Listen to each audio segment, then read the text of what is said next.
আসসালামু আলাইকুম, জুবাইর একাডেমিতে সবাইকে স্বাগতম। আশা করছি সবাই ভালো আছেন। অনেকের মধ্যে এই সোপ বেস নিয়ে নানান রকমের প্রশ্ন কাজ করে। কেউ কেউ মনে করেন সারা বিশ্বে সাবান তৈরি হয় এই সোপ বেস দিয়ে।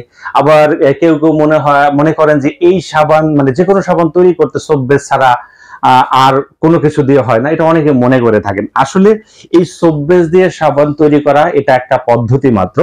আজকে আমার হাতে দুই ধরনের সোপ বেস রয়েছে এবং এই দুই ধরনের সোপ বেস গুলো নিয়েই আজকের এই ভিডিওটা করা। আমার হাতে যে সোপ বেসটা মানে দেখতে পাচ্ছেন, এটা হলো এক ধরনের সোপ বেস, এটা বেশ কম দামি। আর এই যে সাবানটা বা সোপ বেস দেখতে পাচ্ছেন, এটা একটু বেশি দামি। দুটার মধ্যে অনেক পার্থক্য, দেখতে অনেকটা একই রকমের মনে হয়। যদি মনে করেন যে দেখতে কোনটা ভালো লাগে, আমি বলবো যে আমার হাতের এই কম দামি সোপ বেসটা একটু বেশি ভালো লাগে এটার থেকে। আচ্ছা, আমি পুরো বিষয়টা একটু ক্লিয়ার করে দিচ্ছি। আপনারা অনেক সময় জানেন যে অনেকে বলে থাকে যে আমাদের বেস কোয়ালিটি কন্ট্রোল করা, আমাদের base sulphate, paraben, alcohol free. তো সেই ধরনের বেসগুলো হলো এই ধরনের সোপ বেসগুলো। এইগুলো সাধারণত দেখা যায় যে 700-800 টাকা থেকে শুরু করে 1200, 1300, 1400 টাকা পর্যন্ত কেজি সেল হয়।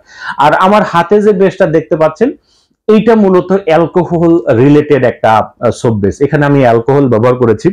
এগুলো সাধারণত বাজারে সেল হয় 400 টাকা থেকে শুরু করে 400, 450, 500, 600 এই টাকার মধ্যে মূলত এই বেসগুলো সেল হয়।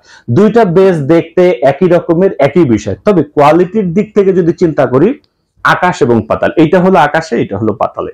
অর্থাৎ এই সোপটার বেসটার দামও বেশি, আবার এটার কোয়ালিটিটাও অনেক হাই। আর এটা খুব কম দামি, তবে দেখতে অনেকটা অ্যাট্রাকটিভ এবং অনেকটা ড্রাই। এটা একটু হালকা অয়েলি ভাব আছে, কিন্তু এটার মধ্যে নাই। এখন এখানে মূলত আমরা যেটা করেছি, এটা হলো অ্যালকোহল দিয়ে এটা তৈরি করা হয়েছে এবং বিভিন্ন রকমের কেমিক্যালের সংমিশ্রণে এটা তৈরি করার কারণে এই সোপ বেসগুলোর দাম অনেক কম। এগুলো সাধারণত আমার মনে হয় বাজারে 400-450 টাকায় কিনতে পাওয়া যায়। তবে দুইটার মধ্যে যদি আমরা পার্থক্য কল্পনা করি, এটার মধ্যে একটা মিষ্টি গন্ধ পাওয়া যায়, আর এটার মধ্যে কেমন যেন একটা ঝাঁঝালো গন্ধ নাকে চলে আসে।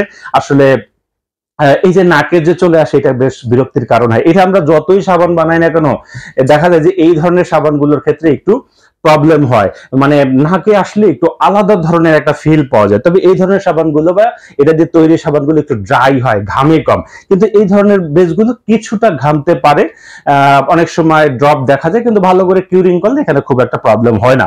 তো দুইটার মধ্যে পার্থক্য এখানে যে মানে দামের ক্ষেত্রে সবচেয়ে বড় ডিফারেন্স হলো, দামের ক্ষেত্রে।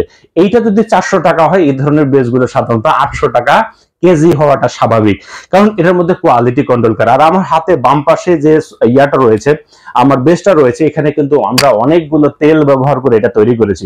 আর এইটা মাত্র একটা বা দুইটা তেলেই এই বেসটা তৈরি করা পসিবল। কিন্তু এই বেসটা তৈরি করতে হলে 4 থেকে 5 রকমের তেলের দরকার হয়। তার মধ্যে এটা হতে পারে কোকোনাট অয়েল, স্টেরিক হতে পারে, আলমন্ড হতে পারে, এই ধরনের নানান ধরনের অয়েলের সংমিশ্রণ, অলিভ অয়েল, ক্যাস্টর অয়েলের সংমিশ্রণ এগুলো তৈরি হয়। আর এটা তৈরি করতে স্টেরিক অ্যাসিড কিংবা নারিকেল তেল হইলে, পচা ধরনের নারিকেল তেল হলে এটা দ্বারা এটা তৈরি করা সম্ভব। এই জন্য যারা মূলত মনে করেন যে কোনো বেস আসলে কোথাও দেখি কম দামি, কোথাও বেশি দামি, এই কম দামি বেশি দামিটা নির্ভর করে এটার মেকানিজমের উপর। এটা 100% কোয়ালিটি কন্ট্রোল করে। এর মধ্যে অ্যালকোহল, প্যারাবেন, সালফেট কোনো কিছু নাই।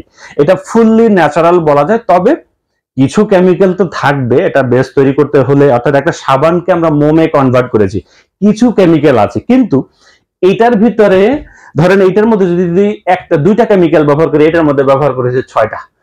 এই 6টার কারণে এটার দাম অনেক কমে গেছে এবং এটা অনেক শুষ্ক, একদম গায়ে লাগলে এটা মনে হয় ভেজা না, কিন্তু এটাও ভেজা না। আবার ট্রান্সপারেন্সির দিক থেকে যদি বলি, আহ এইটা হলো বেশ ট্রান্সপারেন্ট। ধরেন এটাও কিন্তু বেশ ভালো একটা ট্রান্সপারেন্ট ফিল দিচ্ছে। হ্যাঁ, বেশ ভালো ট্রান্সপারেন্ট ফিল দিচ্ছে। আবার আমাদের যে অন্যান্য বেসগুলো আছে, এগুলোও কিন্তু বেশ ভালো ট্রান্সপারেন্ট একটা ফিল দেয়। হ্যাঁ, বেশ ভালো একটা ট্রান্সপারেন্ট ফিল দেয়। দুইটার ক্ষেত্রে ট্রান্সপারেন্সের ক্ষেত্রে খুব একটা অসুবিধা হয় না। তবে অ্যালকোহলের যে বেসগুলো, এগুলো একটা ড্রাই হয়। এটা কাটার পর হাতে একটু ভেজা ভেজা লাগে, আর এটা কাটার পর একদম ড্রাই মনে হয়।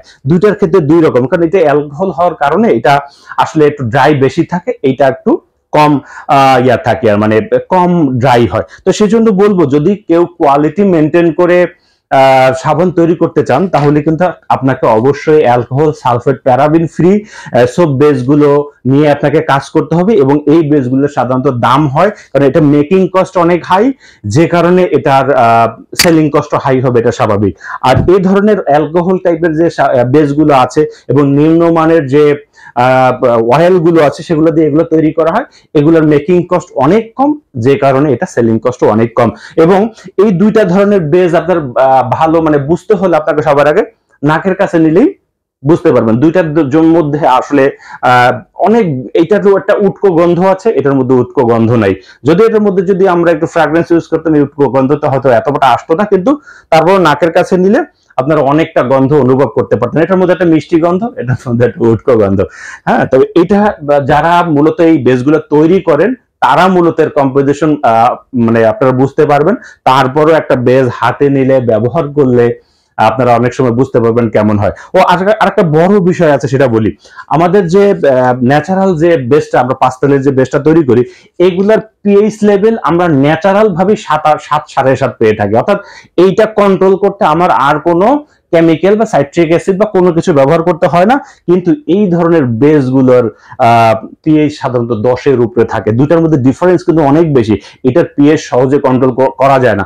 যদি এটা কন্ট্রোল করতে হয় তার মধ্যে অতিরিক্ত সাইট্রিক অ্যাসিড দিয়ে এটার পিএইচটা কন্ট্রোল করতে হয়। কিন্তু এটা ন্যাচারালি, অর্থাৎ বাই বর্ন পিএইচ কন্ট্রোল করা, কোয়ালিটি কন্ট্রোল করা। আর এটার মধ্যে কিন্তু কোয়ালিটি কন্ট্রোল করতে গেলে আর্টিফিশিয়াল কিছু অ্যাড করতে হয়। দুটোর মধ্যে এই হলো পার্থক্য। দামের ডিফারেন্স আছে, পিএইচি ডিফারেন্স আছে, ব্যবহারের পার্থক্য অনেক ডিফারেন্স আছে। এগুলা নিয়মিত যারা এই বেস নিয়ে সাবান তৈরি করে সেল করেন, যারা প্রচুর পরিমাণ বেস কেনেন, তারা মূলত বুঝতে পারবেন এক একটা বেস আসলে এক এক রকমের। এর থেকেও দামি বেস করা যায়। আমরা এমন এমন বেস তৈরি করতে পারি যেগুলো ধরেন আমার তৈরি করতে 1200-1300 টাকা খরচ হয়ে যায়। তো বাংলাদেশে আসলে এই ধরনের নিম্নমানের বেজের কারণে হাই কোয়ালিটির বেজগুলো আসলে তৈরি করা হয় না, কারণ এগুলো মানুষকে বোঝানো যায় না যে এগুলো হাই কোয়ালিটি, এগুলো কোয়ালিটি কন্ট্রোল করা। আসলে তারা একটা ভালো প্রোডাক্টও এই নিম্নমানের বেজের সাথে কম্পেয়ার করে ফেলে, যে কারণে মানুষকে কিন্তু এগুলো বোঝানো যায় না। তো যাই হোক, এগুলো যারা মূলত কাজ করেন দীর্ঘদিন ধরে, তারা এগুলো সবাই এখন বোঝে যে কোয়ালিটিটা যেটার একটু ভালো সেটার একটু দাম বেশি হবে, এটাই স্বাভাবিক। তো যাই হোক, সবাই ভালো থাকবেন। আমরা বিভিন্ন সময় বিভিন্ন বেজের এক্সপেরিমেন্ট গুলো এখানে করি আপনাদেরকে বোঝানোর জন্য, কেউ কেউ স্যাম্পল স্বরূপ অনেকে নিয়ে থাকেন। তো যাই হোক, এটা আবার মাঝে মাঝে আমরা এখানে স্টুডেন্টদেরকে শেখাই কিভাবে কি বেস টেস্ট তৈরি করে না করে, সেজন্য আমাদের এই বিষয়গুলো একটু নিয়ে কাজ করতে হয়। তো আজকের ভিডিও এই পর্যন্তই। সবাই ভালো থাকবেন, সুস্থ থাকবেন। আল্লাহ হাফেজ।